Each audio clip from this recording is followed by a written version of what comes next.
ओम नमः शिवाय। हर हर महादेव। नमस्कार दोस्तों, मैं पुष्पा मौर्य। आप सभी का बहुत बहुत स्वागत है हमारे चैनल पर। दोस्तों, आज के इस वीडियो में हम बात करने वाले हैं हरियाली अमावस्या के बारे में। हरियाली अमावस्या कब लगेगी, कब समाप्त होगी, स्नान दान का शुभ समय क्या रहेगा, पितृ तर्पण कैसे करना है, और इस दिन सूर्य ग्रहण भी पड़ने वाले हैं दोस्तों। तो ये भी जानेंगे कि सूर्य ग्रहण कब पड़ रहे हैं, कब समाप्त हो रहे हैं। सब कुछ दोस्तों मिलेगा आज आपको इस वीडियो में, तो हमारे साथ जुड़े रहिएगा, लास्ट तक बने रहिएगा। अगर वीडियो पसंद आए तो हमारे चैनल पुष्पा मौर्य 3539 को सब्सक्राइब करें, वीडियो को लाइक करें, शेयर करें, बेल आइकन के साथ जरूर प्रेस करें दोस्तों, ताकि आने वाली सभी वीडियो की नोटिफिकेशन आपको सही समय पर मिल जाए।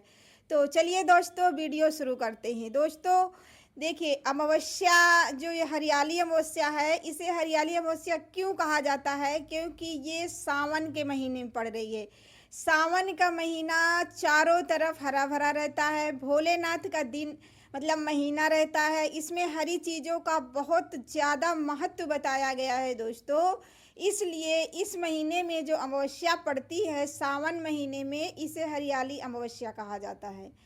और ये सभी लोग जानते हैं कि ये सावन का महीना भोलेनाथ का है। लेकिन जो अमावस्या होती है दोस्तों, इस हर अमावस्या पे आप सभी लोग जानते हैं कि विष्णु भगवान और माता लक्ष्मी की पूजा हमेशा से की जाती है।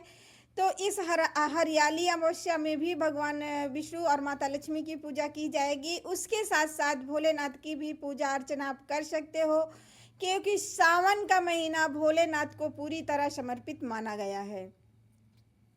तो ये हो गया दोस्तों। और देखिए, अमावस्या तिथि जो है हमारी शुरू हो रही है 12 अगस्त को रात्रि 1:53 पर, यानी 11 तारीख की शाम को नहीं, मतलब रात्रि में 12 बजे के बाद आपको 12 अगस्त को अमावस्या शुरू हो जाएगी 1:53 पर।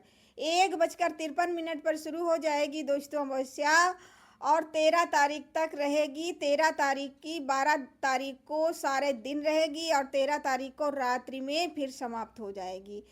तो उसी हिसाब से दोस्तों 12 अगस्त को ही हरियाली अमावस्या मनाई जाएगी। तो उसी दिन आप स्नान दान पूजा पाठ जो भी करना चाहते हैं 12 तारीख को ही करें। और उसी दिन पितृ दर्पण भी होगा दोस्तों, जैसे आप हर अमावस्या पे करते हैं, तो इस अमावस्या पर भी पितृ दर्पण जरूर करें। पितरों की पूजा जो आपसे हो सके वो पूजा जरूर करें, क्योंकि जब पितृ हमारे नाराज होते हैं दोस्तों, तो हमारे घर में कुछ भी अच्छा नहीं होता। इसलिए पितरों को खुश रखना हमारा कर्तव्य है दोस्तों।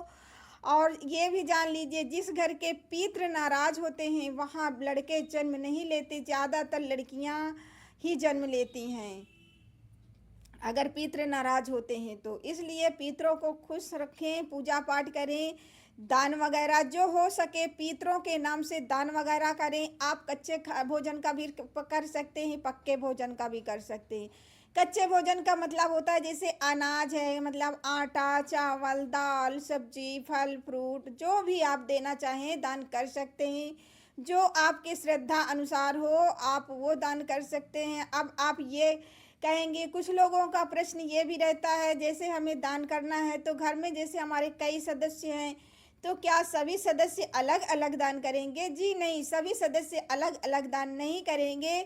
आपके घर का जो मुखिया होता है, देखिए जो सबसे बड़े सदस्य होते हैं, जैसे मम्मी पापा हैं तो मम्मी पापा, नहीं तो दादी दादा हैं, तो उनमें से जो भी हो उनको उनके हाथ से आप दान करवाइए, जो सभी को फल मिलेगा। मतलब जो हमारे बड़े बुजुर्ग हैं, हमारे गार्जियन होते हैं, उनके हाथ से कोई पूजा पाठ दान किया जाता है तो पूरे घर भर को फल की प्राप्ति होती है, क्योंकि उन्हीं का मतलब ये अंश है जो आगे नाती पोता बेटे बेटियां होते हैं, उन्हीं का अंश है। तो जब वो पूजा पाठ दान करते हैं तो हम सभी को फल बराबर मिलता है। इसलिए आपके घर में जो बुजुर्ग हैं उनसे दान जरूर करवा दें।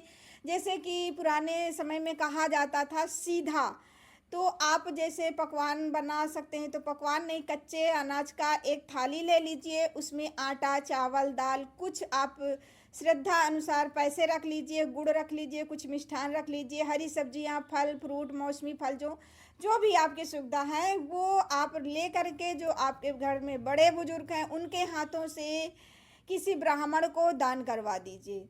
या तो फिर आप पका खाना मतलब दान अनाज कर सकते हैं, तो जैसे भंडारा वगैरह भी करवा सकते हैं, जैसे हलवा पूड़ी सब्जी खीर पूड़ी जो भी आप करवा सकते हैं, तो उसको आप एक भंडारा टाइप करवा दीजिए, या तो ब्राह्मणों को खिला दीजिए, गरीबों को कुछ दान कर दीजिए, ये पका भोजन माना जाता है।